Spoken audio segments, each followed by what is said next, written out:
Hello दोस्तों, welcome back to fxforever.com। I hope कि आप सब खैरियत से होंगे। आज हम अगेन करने वाले हैं गोल्ड और बीटीसी का फोरकास्ट देखेंगे, एनालिसिस करेंगे कि गोल्ड को हम बाई कर सकते हैं या सेल कर सकते हैं। लेकिन उससे पहले मैं आपको दिखाऊंगा कि ये हमारी जो वीकली फोरकास्ट की वीडियो थी इसका रिजल्ट क्या है। तो चलते हैं ट्रेडिंग व्यू के ऊपर और मैं दिखाता हूँ कि हमारे लेवल्स का रिजल्ट क्या निकला। तो संडे वाले दिन आपके साथ ये एक सेलिंग एरिया शेयर किया था कि यहाँ से हम सेल कर सकते हैं। यहाँ से मार्केट सेल तो आई तकरीबन 200 पिप्स, लेकिन यहाँ से पहले हमें ट्रैप भी इसने जरूर किया। अगर कुछ लोगों ने कंफर्मेशन का इंतजार किया होगा तो वो यहाँ पे ट्रैप नहीं हुए होंगे और उन्होंने यहाँ पे भी अच्छा प्रॉफिट बनाया होगा। और उसके साथ साथ ये आपके साथ एक बाइंग लेवल शेयर किया था और यहाँ से मार्केट ने बड़ा अच्छा मूव किया एग्जैक्टली हमारे सेलिंग एरिया तक। और इस सेलिंग एरिया से भी हमें तकरीबन 200 पिप्स फर्स्ट टाइम देखने को मिले और सेकंड टाइम भी मार्केट इधर से ही रिजेक्ट हो रही है। यानी कि अगर आपने वीकली फोरकास्ट को फॉलो किया होता तो आप आराम से 300-400 पिप्स प्रॉफिट में होते। तो अब बात करते हैं आज और फ्राइडे वाले दिन, 2 दिन हमें क्या मूव देखने को मिल सकती है। तो सबसे पहले मैं आपको फॉरेक्स फैक्ट्री पर लेके चलता हूं और जो हमारे पास डेटास हैं वो शेयर करता हूं। तो आज के दिन हमारे पास जीडीपी का डाटा है और अनएम्प्लॉयमेंट क्लेम का डाटा है। तो आपने अपने टेक्निकल के साथ साथ इन पर भी पूरा फोकस रखना है, क्योंकि आपको पता है जब ये डाटा आते हैं तो टेक्निकल फेल ही होते हैं। और उसके साथ साथ हमारे पास कोर पीसीई प्राइस इंडेक्स का डाटा है।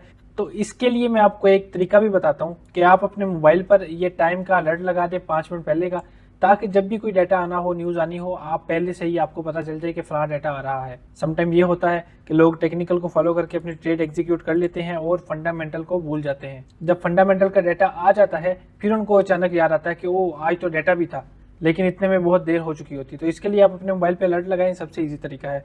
अब बात करते हैं टेक्निकली क्या पॉसिबल है, आज हम कहाँ से क्या ट्रेड देख सकते हैं।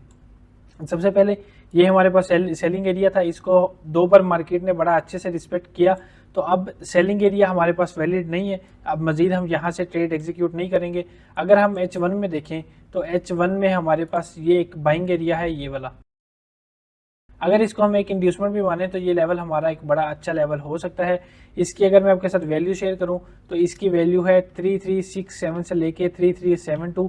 इसके अलावा बाकी जो हमारे लेवल्स हैं वहां पे जब मार्केट आएगी तो हम कंफर्मेशन करने के बाद वहां पे भी अपनी ट्रेड प्लान करेंगे। जो हमारे पेंडिंग लेवल हैं, ये एरिया भी अभी हमारे लिए वैलिड है, बल्कि इस जोन को हम थोड़ा बड़ा भी कर लेंगे। अब इस जोन की वैल्यू होगी 3350 से लेके 3355, ये इसकी वैल्यू होगी अब।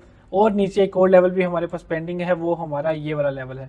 तो बाई के जितने लेवल थे वो मैंने आपके साथ शेयर कर दिए हैं। आप भी अपने ट्रेडिंग व्यू पे ये सारे लेवल मार्क करें, ताकि जब भी मार्केट इन लेवल पे आए आपको पता हो कि आपने यहाँ पे कौन सी ट्रेड प्लान करनी है।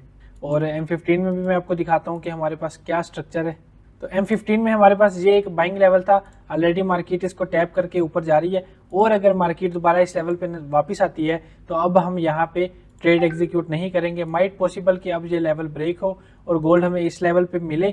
और ऐसा भी जरूरी नहीं है कि हमने अगर यहाँ पे गोल्ड आना है तो हम यहाँ पे सेल की ट्रेड ही प्लान करें। अगर आपका यहाँ पे बाई का प्लान है तो इसका मतलब बिल्कुल भी नहीं है कि आपने यहाँ पे सेल भी लाजमी करना है, क्योंकि इससे आप ट्रैप भी हो सकते हो। इसलिए आप अपना बायस बनाएं और अपने बायस के मुताबिक अपनी ट्रेड प्लान करें। दोनों साइड पे ट्रेड लेने बिल्कुल जरूरी नहीं है, अपना बायस ठीक रखें और एक साइड पे ट्रेड मिले, चाहे पूरे दिन में एक ट्रेड मिले लेकिन अच्छी ट्रेड मिले तो वो इनफ होती है। तो M15 में भी हमारे पास सेम एरिया है, ऑलमोस्ट 3367 से लेके 3372। यहाँ पे जब बाई का छोटे टाइम फ्रेम में कंफर्मेशन करेंगे उसके बाद यहाँ पे अपनी ट्रेड प्लान करेंगे। इसके अलावा मैं अगर आपको BTC का दिखाऊं तो BTC में हमारे पास फिलहाल हमारे पास अगर H4 की हम बात करें तो अगर इस लेवल के ऊपर क्लोजिंग आएगी उसके बाद हम यहाँ से एक अच्छी बाई अपॉर्चुनिटी देख सकते हैं, जिसका टारगेट ऑल टाइम हाई होगा, क्योंकि ये लेवल अभी बहुत दूर है। तो छोटे टाइम फ्रेम में मजीद जाएंगे, H1 में देखते हैं H1 में हमारे पास क्या स्ट्रक्चर है। तो H1 में एटलीस्ट BTC हमें इस लेवल के ऊपर क्लोजिंग दे H1 की, तो उसके बाद इसके रीटेस्ट पे हम यहाँ से बाई कर सकते हैं। H1 की इसके ऊपर हमें क्लोजिंग मिले उसके बाद हमारा ये जोन होगा बाई करने के लिए। कंफर्मेशन करेंगे, छोटे टाइम फ्रेम में चेंज ऑफ फैक्टर का वेट करेंगे और उसके बाद इसका हमारा टारगेट 1,16,900 तक हो सकता है। तकरीबन 400 पिप्स की ये ट्रेड हमारी बन जाएगी। लेकिन आपने जल्दबाजी में ट्रेड यहाँ पे भी नहीं करनी, यहाँ पे भी आपने कंफर्मेशन का वेट करना है। पहले H1 की कैंडल इसके ऊपर क्लोज हो, उसके बाद जब मार्केट रीटेस्ट करने आएगी इस जोन में तो छोटे टाइम फ्रेम में चेंज ऑफ कैरेक्टर देखने के बाद ही हम अपनी ट्रेड यहाँ पे प्लान करेंगे और उसका टारगेट हमारा यहाँ तक होगा। तो BTC और गोल्ड में जो आज के लिए लेवल थे वो मैंने आपके साथ शेयर कर दिए हैं।